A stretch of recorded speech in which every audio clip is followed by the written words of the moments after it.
अस्सलाम वालेकुम एवरीवन। आज की जो हमारी वीडियो है इसमें हम basic steps of drafting a bodies blog और अ टोर्सो ब्लॉग इसके ऊपर हम काम करेंगे।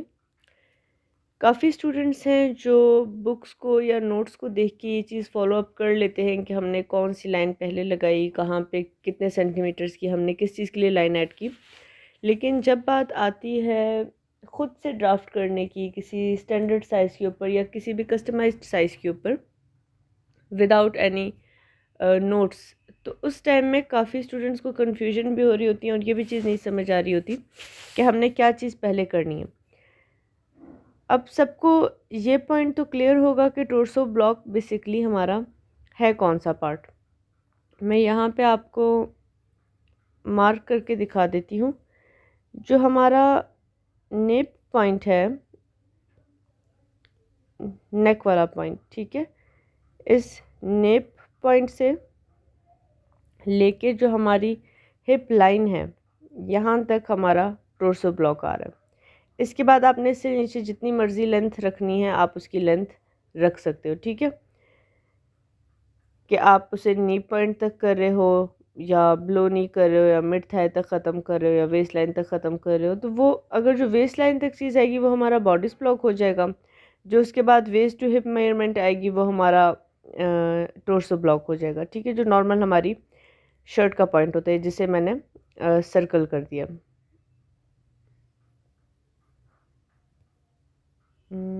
इस कलर से हम इसे सर्कल कर लेते हैं, ठीक है। ये हमारा हिप पॉइंट आ जाएगा, ये हमारी वेस्ट लाइन आ जाएगी, ऊपर हमारी नेक लाइन आ जाएगी। अब हमने क्या करना है, इस वाले पार्ट को मैं डिलीट कर देती हूँ, एक न्यू लेयर बना लेते हैं। अब इस न्यू लेयर के ऊपर हमने बिल्कुल नीट काम करना है। सबसे पहले तो हम लगा लेंगे मार्जिन लाइंस, और पेन जो है मैं यहाँ पे ब्लैक यूज़ कर रही हूँ ताकि आप लोगों को प्रोमिनेंट नज़र आ सके। अब ये मेरी एक शीट है, इस पर विद द हेल्प ऑफ आप लोग स्केल स्ट्रेट लाइन एक मार्जिन लाइन लगा लोगे अपने लेफ़्ट साइड के ऊपर और अपने टॉप के ऊपर। लेफ़्ट साइड के ऊपर हम मार्जिन इसलिए लगा रहे हैं क्योंकि हमने जो भी पैटर्न बनाना है वो हम अपनी बैक से स्टार्ट करते हैं, और बैक साइड के लिए आपने ये पैटर्न ड्राफ्टिंग का रूल फॉलो करना है कि आपने हमेशा लेफ़्ट से ही स्टार्ट करना है। लाइक अपने आर्म के लेफ़्ट से आप स्टार्ट करोगे तो that means that is your back side, और बैक से स्टार्ट करते हुए जब आप फ्रंट की तरफ जाओगे तो आपके कॉन्सेप्ट जो है according to the standards clear होंगे। अब यहाँ पे मैंने पॉइंट मार्क कर लिया। सबसे जो फर्स्ट पॉइंट है हमारा, हम इसे मार्क करेंगे पॉइंट 0।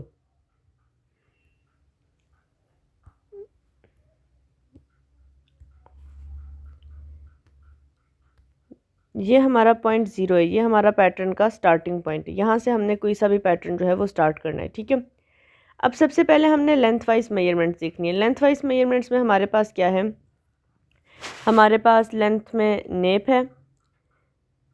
उसके बाद जो सबसे फर्स्ट पॉइंट हमने करना है, क्योंकि जो हमारी लाइन आ रही है ये स्ट्रेट आ रही है यहाँ से, तो हमें फ्रंट का भी नेप पॉइंट चाहिए, बैक का भी नेप पॉइंट चाहिए, ठीक है। उसके बाद हमें नेप से लेके वेस्ट तक की मेजरमेंट चाहिए, देन हमें वेस्ट से लेके हिप तक की मेजरमेंट चाहिए, देन हमें नेप से लेके आर्म होल डेप्थ तक की मेजरमेंट चाहिए, या नेप से नहीं, सॉरी, शोल्डर के इस पॉइंट से लेके हमें आर्म होल डेप्थ तक की मेजरमेंट चाहिए। तो ये हमारी कुछ लेंथ वाइज मेजरमेंट्स होंगी। उसके बाद हमें चेस्ट मेजरमेंट चाहिए कि हमने चेस्ट कहाँ से मार्क करना है, बैक विड्थ कहाँ से मार्क करनी है हमने, ठीक है। और ये जो हम पैटर्न बना रहे हैं हम बैक से बना रहे हैं, तो ये सारी मेजरमेंट्स जो है नेप वाली, nape to waist, waist to hip वाली, ये हम लोग बैक साइड से करने वाले हैं, फ्रंट से नहीं करेंगे, क्योंकि फ्रंट का नेक थोड़ा सा डाउन होता है। उसकी वजह से हमारा जो नेप टू वेस्ट वाले पॉइंट्स हैं वो थोड़े से ख़राब होने के चांसेस होते हैं, क्योंकि 2-3 सेंटीमीटर वो ऊपर चला जाएगा तो ऑब्वियसली जब आप कुछ भी चीज़ स्टिच करोगे तो वो यही होगा कि हाई वेस्टेड बन रही है, बहुत ज़्यादा वेस्ट ऊपर जा रही है, बस्ट के करीब हो रही है, तो हमने वो चीज़ नहीं करनी। अब 0 जो है हमारा यहाँ हमने मार्क कर लिया। 0 to 1 हम स्टैंडर्ड डाउन करने लगे हैं एक 1.75 सेंटीमीटर की। आप जितना भी आपको मिले, हम इसमें मेजरमेंट्स के अकॉर्डिंग नहीं करते, हम इसमें रैंडम पहले लाइंस याद कर लेते हैं कि हमने कौन सा पॉइंट मार्क कहाँ पे करना है, ठीक है। 0 से नीचे 1 पे मैंने एक पॉइंट मार्क कर लिया। That is 0.1। ये काफ़ी ज़्यादा नीचे हो गया, इसे मैं थोड़ा सा ऊपर करने लगी हूँ। ठीक है, ये 0.1 आ गया मेरे पास। अब इसके बाद 1 to 2 मैंने करना है लेंथ वाइज मेजरमेंट। इसी लाइन के ऊपर लेंथ वाइज मेजरमेंट कर रहे हैं। 1 to 2 हमारा नेप टू वेस्ट आ गया, देन 2 to 3 हमारी वेस्ट टू हिप आ गई, एंड देन 3 to 4 हमारी जो फाइनल लेंथ है वो लेंथ आ गई। अब इन्हीं लाइंस के ऊपर हमारी और क्या मेजरमेंट्स रह जाती हैं। 1 2 हम करेंगे 1 2 3 4 और 5। 1 to 5 हमारा हो जाएगा आर्म होल डेप्थ मेजरमेंट, जो कि हमने शोल्डर पॉइंट से लेके एपेक्स पॉइंट तक हमने आर्म होल डेप्थ की अपनी मेजरमेंट ली होगी। ठीक है, उसके बाद हमें चेस्ट मेजरमेंट और बैक विड्थ की मेजरमेंट चाहिए। अब हमने बैक विड्थ लेनी है, क्योंकि हम बैक कंस्ट्रक्ट करें तो हमें आर्म होल का, ये आर्म होल वाला पॉइंट है यहाँ का, और नेप का एक मिड पॉइंट चाहिए जो कि हमारा बैक विड्थ का पॉइंट होगा। ठीक है, अगर हम यहाँ पे देखें तो नेप और आर्म होल के बिल्कुल सेंटर में एक पॉइंट बन रहा है। हमने वो पॉइंट मार्क कर लिया। 0.5 के बाद 1 to 5 का हाफ किया और एक और पॉइंट मार्क कर लिया 0.6। उसके बाद अगर हम इलस्ट्रेशन में गौर करें तो इन्हीं दोनों का एक मिड और भी बन रहा है यहाँ पे, जिस पे हमारे शोल्डर्स फॉल करेंगे। तो हमने अगेन 1 to 6 का एक दफ़ा और हाफ कर लिया, ये आ जाएगा 0.7। 1 को थोड़ा सा इरेज करके ऊपर लिख लेते हैं ताकि 0.7 की जगह बच जाए। ठीक है, ये 0.7 हो गया। अब इन पॉइंट्स के ऊपर हमने लगा देनी है स्ट्रेट लाइंस, बिल्कुल स्ट्रेट लाइन ड्रॉ करते जाएंगे इन पॉइंट्स पे, क्योंकि हमारी लेंथ वाइज मार्किंग्स इस पे कंप्लीट हो गई। अब हमने करनी है विड्थ वाइज मार्किंग्स,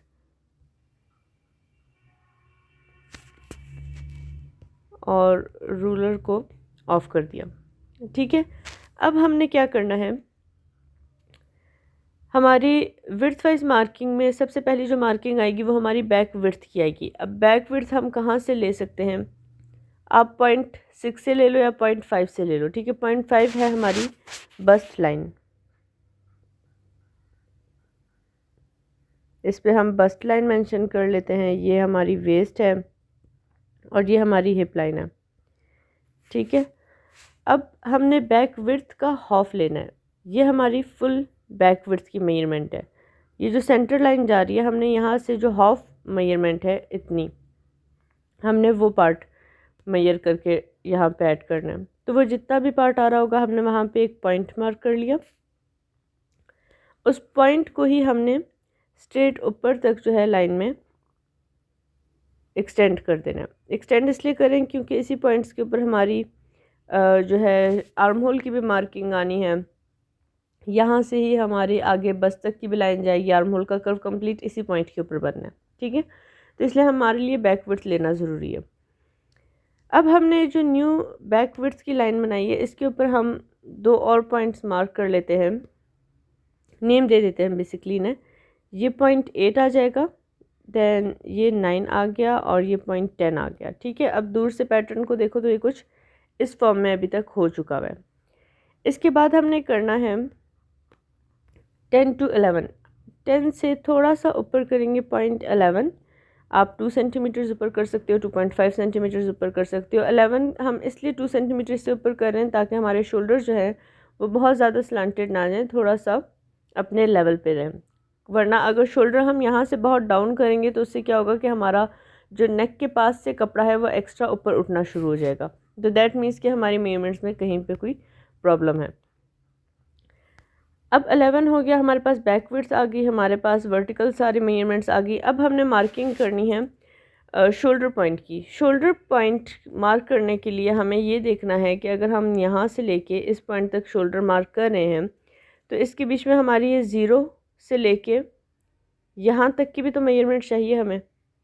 तो हमने पहले ये मेजरमेंट निकाली। अब ये निकलेगी, आप जब कंप्लीट राउंड में नेक साइज़ लेते हो तो वो नेक साइज़ को डिवाइडेड बाय 5 करके आपके पास जोन सी भी मेजरमेंट आती है आप वो मार्क कर सकते हो। ठीक है, ये पॉइंट मार्क कर लिया, ये हो गया हमारा पॉइंट 12। पॉइंट्स को कोई से भी नाम दे सकते हो, मैं इसलिए ये एक सीक्वेंस से नाम दे रही हूँ ताकि आप लोगों को याद रहे कि हम कौन से पॉइंट को कहाँ से ज्वाइन करने वाले हैं। अब इसके बाद हमने करना ये है कि इसी पॉइंट 12 से हमने 11 वाली लाइन तक एक लाइन ड्रॉ कर लेनी है।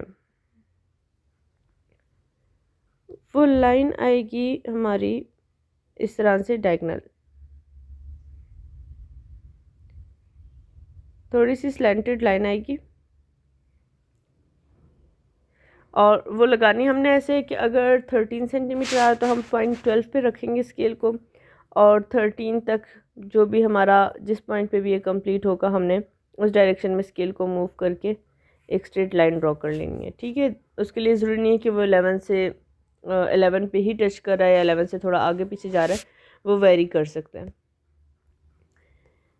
अब ये हमारे शोल्डर की लाइन आ गई। इसके बाद हमने मूव कर जाना है अपने फ्रंट की साइड पे। हमारे पास बैक की जो मार्किंग्स हैं वो कंप्लीट हो चुकी हैं। अब फ्रंट की मार्किंग के लिए हमें सबसे पहले क्या चीज़ चाहिए, हमें बस्ट पॉइंट चाहिए, जो कि हमने अपना लेना है फ्रंट और बैक का फुल राउंड में। बैक विड्थ हमने हाफ में लेना सीखी थी, फ्रंट जो चेस्ट विड्थ है वो हमने हाफ में लेना सीखी थी, लेकिन जो हमारी बस्ट मेजरमेंट है वो राउंड में होगी। ठीक है, अब 5 to 12 13 ये हमारा पॉइंट 13 बन गया शोल्डर वाला। अब 5 to 14 हम करने वाले हैं बस्ट मेजरमेंट। बस्ट मेजरमेंट में हमने ऐड कर देना है थोड़ी सी ईज़, 5 या 6 सेंटीमीटर की आप ईज़ उसमें ऐड कर सकते हो, इवन 2-3 सेंटीमीटर की भी ऐड कर सकते हो, ताकि ड्रेस जो है आपका साइड से लूज़ ना रहे। अगर आपने बिल्कुल एग्जैक्ट फिटिंग पे बनाना है, बहुत ज़्यादा बॉडी फिटेड चाह रहे हो, देन आप इसमें 1.5 सेंटीमीटर्स की बेशक सीम ऐड कर ईज़ ऐड कर दें। ठीक है, अब ये एक पॉइंट मैंने मार्क कर लिया, इसके ऊपर हमने अगेन एक स्ट्रेट लाइन ड्रॉ कर लेनी है।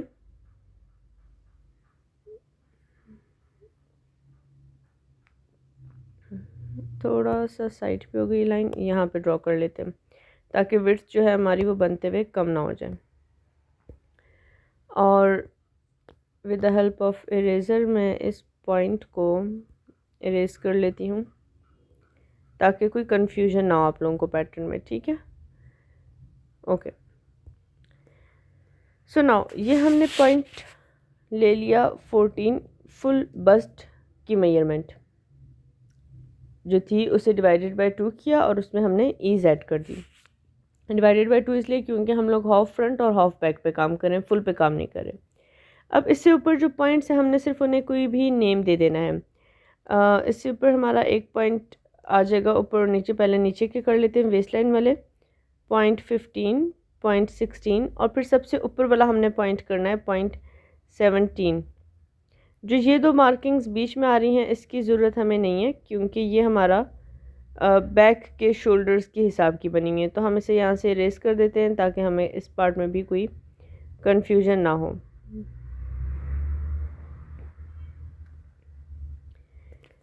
ठीक है, अब हमारा जो पैटर्न है वो आई थिंक क्लियर है। अब हमने करना है 14 to 17। अब देखा जाए तो पॉइंट 0 to 1 बैक साइड के ऊपर हमारी मार्किंग थी नेक साइज़ की, तो हमारे यहाँ पे भी नेक होनी चाहिए। सबसे पहले हम नेक की विड्थ देख लेते हैं जो हमने 0 to 12 लिया था, तो हमें नेक विड्थ भी इक्वल रखनी है,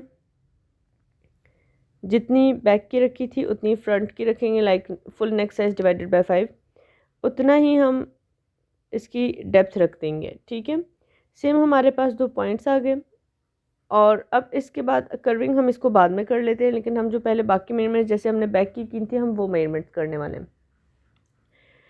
अब हम इसके लिए सबसे पहले मार्क कर लेते हैं अपना शोल्डर पॉइंट। अब शोल्डर पॉइंट हमारा यहाँ पे कैसे आएगा, जो अभी मैंने पॉइंट ड्रॉ किया है 17 से नेक साइज़ का विड्थ में, हमने उस पॉइंट को ज्वाइन कर लेना है पॉइंट 10 के साथ, जिस लाइन के ऊपर हमारा शोल्डर बनेगा। ये मैंने एक लाइन ड्रॉ कर ली, इस वाले पॉइंट से लेके इसे पॉइंट 18 कह देते हैं बेशक, पॉइंट 18 से लेके 10 तक इसके ऊपर अब मैंने मार्किंग करनी है। लेट्स सपोज मेरा शोल्डर पॉइंट था 13, जो यहाँ से लेके नेक से लेके हमारी मेजरमेंट थी शोल्डर बोन तक की, ठीक है। ये 13 सेंटीमीटर है, तो 13 में मैं ऐड कर दूँगी जितने भी सेंटीमीटर्स की मैंने डार्ट डालनी है। 5 की डार्ट डाल सकते हो, 6 की डाल सकते हो, 7 की, 8 की, जितनी भी डार्ट डालनी है आप वो यहाँ पे इसके बाद ऐड कर दोगे, इसी के बीच में सम अप कर लोगे। तो अगर हम लोग 13 में 7 सेंटीमीटर ऐड करें तो 20 सेंटीमीटर्स हो जाएगा। तो हमने 18 से यहाँ आगे 20 सेंटीमीटर के ऊपर एक लाइन लगा लेनी है। इस लाइन को अब हमने डिवाइड कर देना है 3 से, तो ये हमारे पास बन जाएगा हमारी डार्ट का फर्स्ट पॉइंट, ठीक है। जो मेजरमेंट आएगी, लाइक अगर 6 सेंटीमीटर आ रही है, 5 सेंटीमीटर आ रही है, तो वो आपने यहाँ पे एक और पॉइंट मार्क किया। इसके बाद जो आपकी ओरिजिनल डार्ट मेजरमेंट थी आपने वो मार्क की, ठीक है।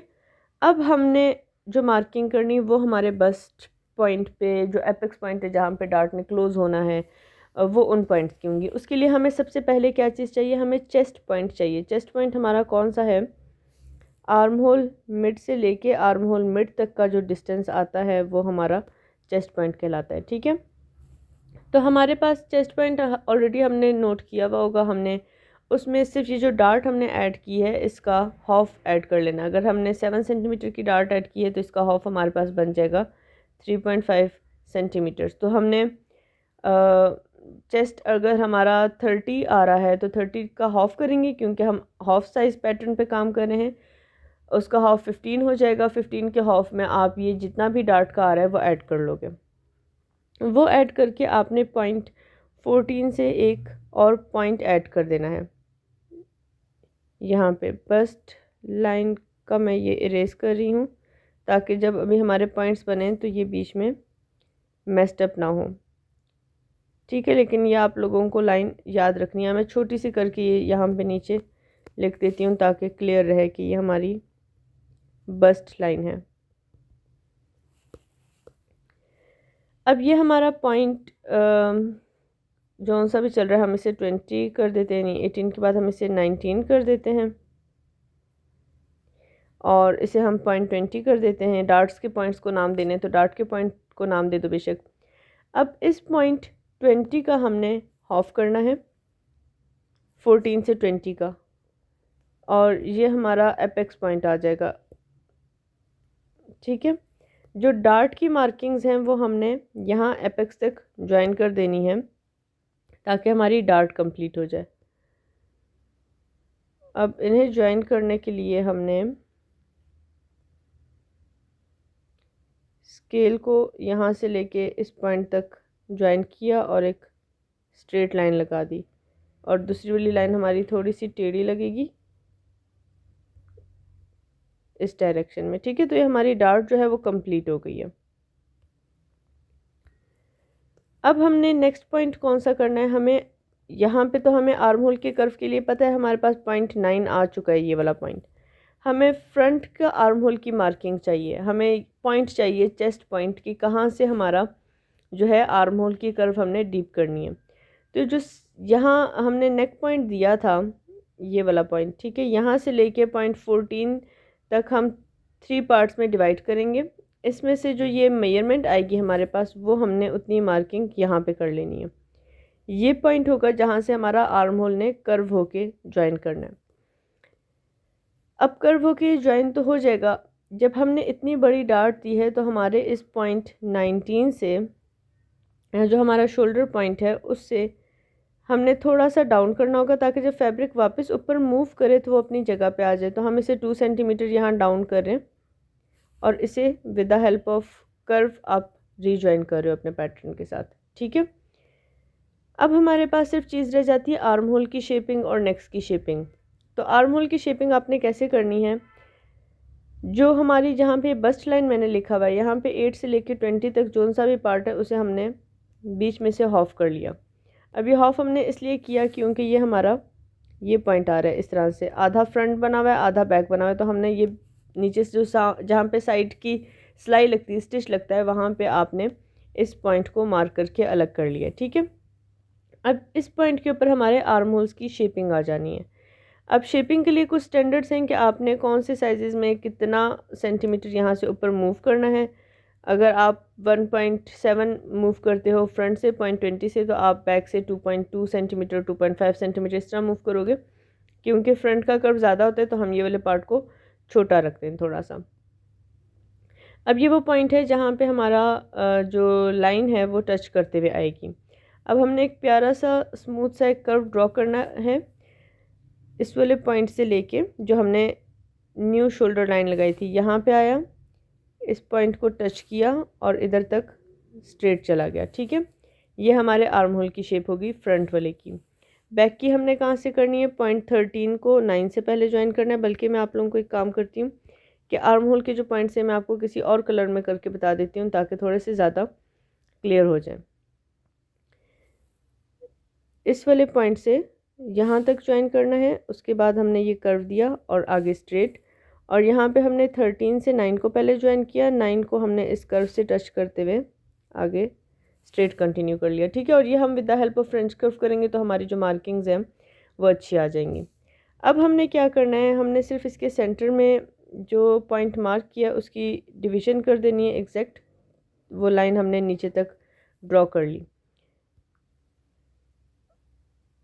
थोड़ा सा मिड पॉइंट से। ठीक है, अब हमारा फ्रंट और बैक का मेन जो पैटर्न है वो अलग हो चुका है। अब हमें सिर्फ रिक्वायरमेंट्स आती हैं डार्ट्स की। डार्ट आपने अगर देनी हो जितने भी सेंटीमीटर्स की तो वो आप मार्किंग कर सकते हो। मार्क कैसे करोगे, यही जो लाइन हमारी आ रही है डार्ट से नीचे, आपने इसके ऊपर एक लाइन ड्रॉ कर लेनी है नीचे तक, और इसके ऊपर हमारी वेस्ट लाइन के ऊपर जो है डार्ट आ जाएगी। यहाँ 0.15 पे जहाँ मैंने वेस्ट का लिखा हुआ है वहाँ पे आप लोगों की डार्ट ड्रॉ हो जाएगी। तो वो आप कितने भी सेंटीमीटर का रख सकते हो, जितनी आपकी रिक्वायरमेंट है आप उतने सेंटीमीटर की मार्किंग करोगे और उसे ऊपर वाले पॉइंट्स के साथ जो है ज्वाइन कर दोगे। ठीक है, और बैक साइड पे भी हम ये करेंगे, 15 से लेके इस वाले पॉइंट तक जितना आ रहा है उतनी हम यहाँ पे मार्किंग करेंगे। इसे 0.5 जो हमारी बस लाइन जा रही है वहाँ तक ज्वाइन करेंगे। जितनी इसकी विड्थ रखनी है वो विड्थ रख के इसे ज्वाइन कर लिया। नीचे से फिर हमने बैक में हम 7 सेंटीमीटर ऊपर कर लेते हैं, फ्रंट में 5 सेंटीमीटर। ये हर पैटर्न के हिसाब से के अकॉर्डिंग, हिप साइज़ के अकॉर्डिंग भी आप इसे ऊपर नीचे मूव कर सकते हो। तो आप डार्ट की लेंथ डिसाइड करके आपने डार्ट की लेंथ जो है वो ड्रॉ करके कंप्लीट डार्ट बना दी। तो इस तरह से हमारा पैटर्न कंप्लीट हो गया। अगर हमें साइड की भी शेपिंग चाहिए तो हम साइड पे भी 2 पॉइंट्स और ऐड करके अकॉर्डिंग टू द वेस्ट हम वो 2 पॉइंट्स भी जो है ज्वाइन कर सकते हैं। ये आगे हमारी एंड में सिर्फ शेपिंग। ठीक है, यहाँ से आपने हिप कर्व जितना ले जाना है आप हिप कर्व की एक कर्व लाइन ले जाओ, तो आपका पैटर्न जो है वो ऑलमोस्ट कंप्लीट हो गया। इसमें सिर्फ अब हमारे सीम अलाउंसेज या फिनिशिंग्स ऐसी चीज़ें रहती हैं। सेकेंडली हमारे पास रह गया है नेक का पॉइंट, जो कि हमने यहाँ से भी स्मूथ कर्व दे दिया और बैक का भी इस पॉइंट से हमने स्मूथ कर्व दे दिया। तो हमारा जो पैटर्न है वो कंप्लीट कॉन्स्ट्रक्ट हो चुका है। और आई होप कि अब सबको पॉइंट्स याद रह जाएंगे। एक दफ़ा में नहीं याद रहते, आप 2-3 दफ़ा यही वीडियो देखो रिपीट में। सिर्फ पहले बैक के पॉइंट्स याद कर लो, लेंथ वाइज मेजरमेंट याद कर लो कि हमने कहाँ पे कौन कौन सा पॉइंट मार्क करना है। देन उसके बाद आप विड्थ वाइज मेजरमेंट के ऊपर चले जाओ। जब कॉन्सेप्ट क्लियर हो जाएगा कि हमें कौन कौन से पार्ट्स चाहिए एक पैटर्न कंस्ट्रक्ट करने के लिए, तो आप लोगों के लिए बहुत ही ईजी हो जाएगा कोई भी पैटर्न ड्राफ्ट करना। किसी को कोई भी कन्फ्यूजन हो तो मुझसे पूछ सकता है। Thank you for watching. अल्लाह हाफिज़।